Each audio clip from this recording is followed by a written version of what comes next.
You watch the news this week?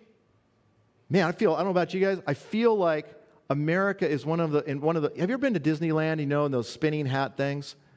How many of you got in one of those and then lost your lunch right afterwards, right? I feel like America's in one of those spinning, right? It's like spinning out of control.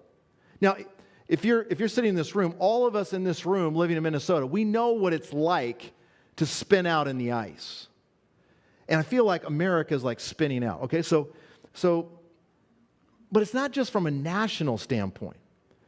I want you to think about like different sectors within your life. Like maybe you got kids in school and you go to school and you see what's happening at school and you look at some of the curriculum. It's like things are like spinning out of control there. And then all of us know friends, have friends, family, and their lives are like spinning out of control. In fact, you might be sitting in this room right now and your mom drug you to church today. Your life might be spinning out of control. We know what that's like. The question is, how do we find hope in the midst of it? I mean, everything is spinning out of control. This week, you probably, how many of you saw the news about, the Roe versus Wade thing in the Supreme Court, right? You all saw that. Well, the governor of California, why are governors important? Just let me quickly give this to you. There's 50 states, right? And each of those governors are the chief executive officer for that state. So when you have like a presidential election, often governors have a strategic advantage. So like when I was growing up in California had the 7th largest economy in the world. So if you were the governor of California, you really had a strategic advantage in a national election. Why? Because you've already been a chief executive officer of a massive state, a massive economy, a whole series of employees, lots of different systems. Well, the governor of California, Governor Newsom, this last week when the situation unfolded about Roe versus Wade, he scorched the earth. And as you read down through the article, he says this has never happened in our lifetime. They're taking away rights that have been affirmed over and over again, well established.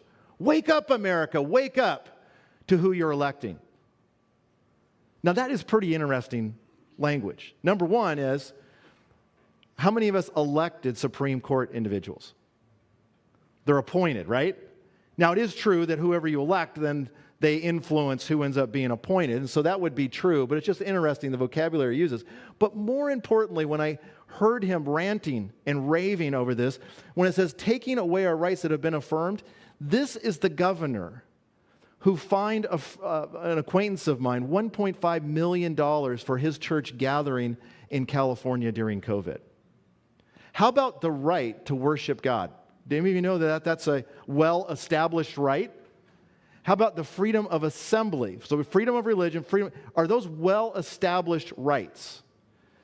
And for the last 3 years, this man who's ranting and raving over Roe versus Wade, which is a decision that the Supreme Court made in the early 70s, this guy's been attacking the whole Constitution of the United States and the Bill of Rights, which are unalienable rights granted to us not from a government, but from God.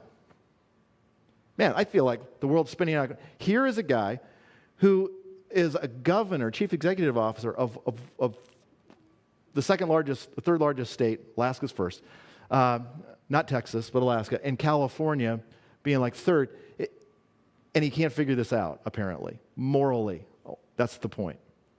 Things are spinning out of control. And so, how do you figure out these things? Well, God hasn't left us blind, all right?